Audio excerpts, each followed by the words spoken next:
All right, let's talk about digital privacy. But this isn't going to be some scary, super technical deep dive. Nope. This is about you, about taking back the controls. We're going to lay out a straightforward step-by-step plan to put you firmly back in the driver's seat of your own digital life. Okay, let's jump right in. So let me ask you a question straight up. Is your personal data for sale? It's really easy to think, nah, probably not, or who would even buy it? But the reality? Well, it's a little unsettling. For pretty much all of us, the answer is a huge yes.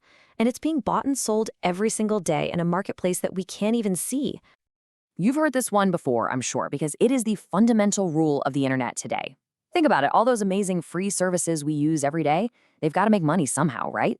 Well, they do it with your data.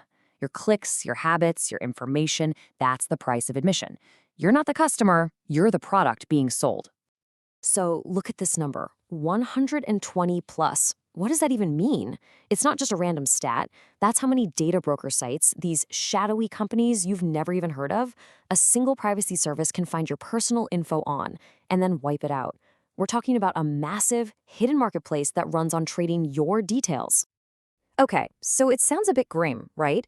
But here's the good news. We can absolutely fight back.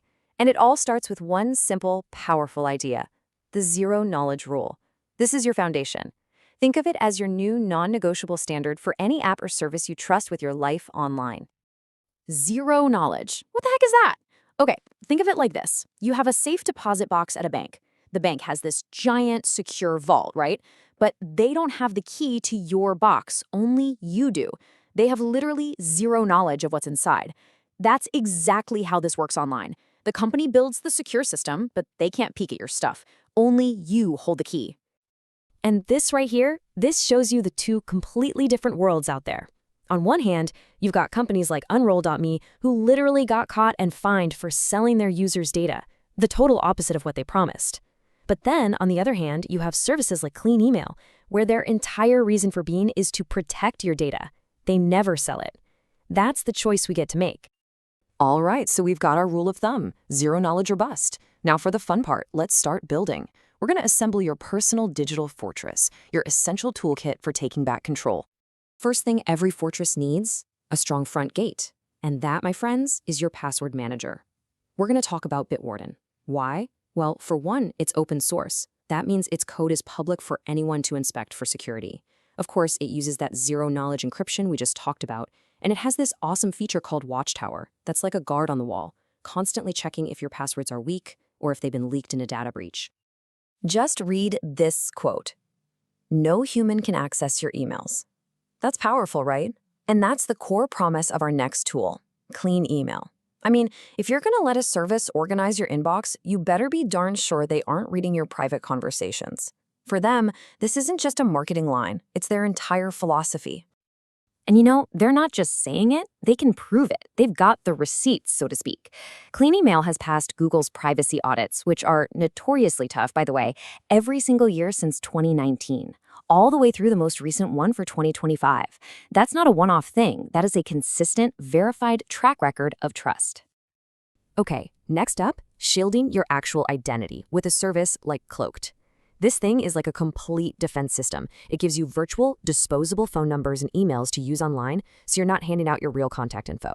It automatically goes out and removes your info from all those data broker sites. It even scans the dark web for you and, get this, gives you a $1 million insurance policy against identity theft. It's the whole shebang. All right, so our fortress is built, the defenses are up, now it's time to go on the attack. We're not just defending anymore, we're actively cleaning up the mess that's already out there. It's time to erase that digital footprint for good. And the perfect place to start? Social media. It's a simple 3-step process. First, just take stock. What accounts do you even have out there? For the ones you want to keep, dive into the privacy settings and lock them down tight. And for all those dusty old accounts from years ago you don't use anymore, time to say goodbye. Just delete them. But a quick heads up on this. When you hit delete on places like Facebook, Instagram, YouTube, or Discord, your data doesn't just vanish instantly. They can actually hang on to it for up to 180 days, 6 months. So deleting is absolutely the right call. Just know it's not an instant magic trick. Okay, now for a really powerful tool in your cleanup kit. And this one comes straight from Google itself. With their updated policies for 2024 and 2025, you, yes, you, can now demand that Google remove certain personal information about you from its search results. This is a game changer. So, what can you actually get rid of? Well, for starters, your personal info, your PII as they call it. Think your home address, your phone number, things like that. But here's where it gets really important. They can now remove deepfakes of you and other explicit content that's up without your consent. And even better, once you report one, their system automatically starts looking for and blocking copies. That is a massive win for personal safety. I know, that was a fire hose of information. It can feel like a lot. So let's pull it all together into a simple, manageable action plan. This is how you go from feeling worried to feeling totally in control. Here we go, your 4-week path to digital privacy. Week 1. Get Bitwarden and lock down all your logins. Simple.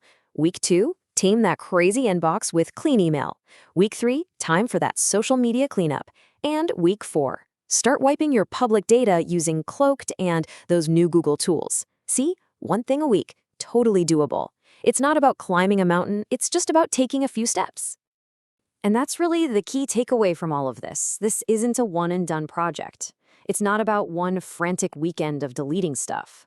Taking back your privacy is about building a new habit. It's a mindset shift. It's about choosing tools that respect you and just being a little more mindful as you move through the digital world. So there you have it. You've got the blueprint, you've got the tools. The only thing left to do is to start. So I'll leave you with this one question to think about. After everything